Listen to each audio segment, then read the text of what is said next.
తెలుసు కేసీఆర్ గారు ఒక మానవతా దృక్పథంతో ఒక పేద ఇంటి ఆడపిల్ల కడుపుతో ఉంటే ఆశా వర్కర్లు ఇంటి దాకా వచ్చి మాట్లాడి చేయబట్టి ముట్టుకొని చూసి హాస్పిటల్కి తీసుకుపోయి అపాయింట్మెంట్ చూపించి మళ్ళీ ఇంటి దగ్గర దించిపోయేది.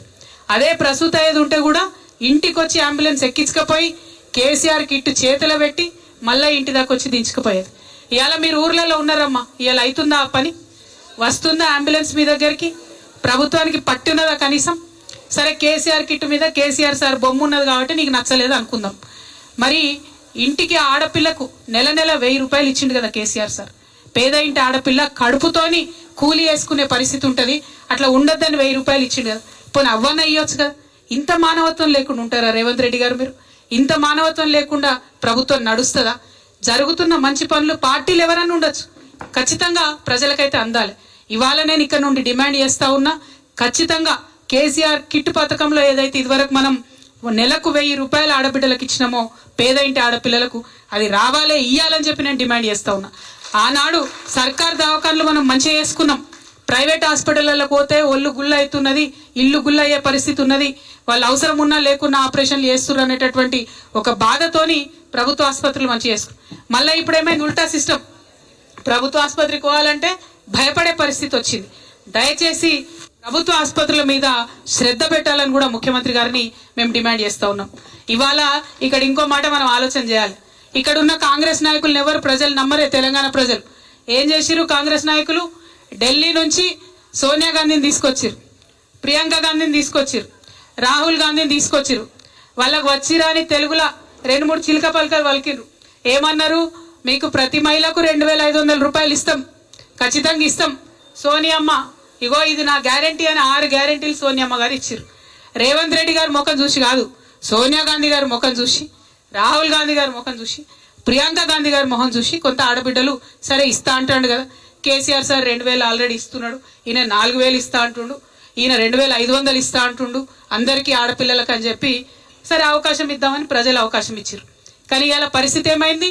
14 నెలలు అయితే 2500 రూపాయలు ఎవరికి వస్తలేవు.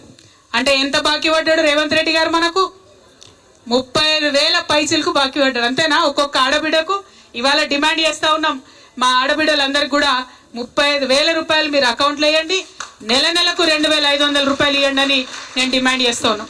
మీరు ఇచ్చిన మాట తప్పితే ఏమైతుందో తెలుసా? ఎంత ఘోరం అంటే నిన్న రాహుల్ గాంధీ వరంగల్ వద్దాం అనుకున్నారు, కానీ అదే వరంగల్లో వీళ్ళు రైతులకు మాట ఇచ్చిరు, మేము రుణమాఫీ చేస్తాం, మేము రైతు భరోసా ఇస్తాం, మీకు ఎరువులు టైంకి ఇస్తామని అన్నారు. ఇయ్యలే. కాబట్టి రాహుల్ గాంధీ గారు నిన్న వరంగల్ వచ్చే ధైర్యం లేకుండా పారిపోయిండు పాపం. ఆయన తెలంగాణ బిడ్డలతో పెట్టుకుంటే ఎట్లుంటుంది మరి? అది అసలే వరంగల్ గడ్డ, అక్కడ మంచి మంచి వాళ్ళనే మనం రానియలే, వాళ్ళ పప్పులు ఉడకనియలే. రాహుల్ గాంధీ గారు ఇవాళ హైదరాబాద్ వరంగల్ వద్దాం తెలంగాణ వద్దాం అంటే ఇచ్చిన మాట ఇవ్వకుండా ఎక్కడైనా తిరిగితే ఊకో, నువ్వు మంచి అవకాశం అదే ఇచ్చినటువంటి మాట తప్పితే అస్సలే ఊరుకోరు. నిన్న వరంగల్లో జరిగింది, ఇవాళ నేను చెప్తున్నా, మా ఆడబిడ్డలకు ఇచ్చినటువంటి మాటలు కనుక మీరు పూర్తి అయిపోతే రేపు తెలంగాణలో ఎక్కడికి కూడా రాలేని పరిస్థితి వస్తుంది ఈ గవర్నమెంట్కు. ఆ విషయం ఆలోచన చేసుకోవాలి. మనకు 200 యూనిట్ల కరెంట్ ఇస్తామన్నారు, అది ఏమంటున్నాం. మీరు నెలకు ఒక సిలిండర్ 500కి ఇస్తామంటున్నారు, అది ఏమంటున్నాం. రేషన్ కార్డులు ఇస్తామన్నారు, అది ఏమంటున్నాం. మేమేం కొత్త మీరు చెప్పింది చెప్పినట్టుగా చెయ్యమని మాత్రమే అడుగుతా ఉన్నాం. ఇవాళ మనము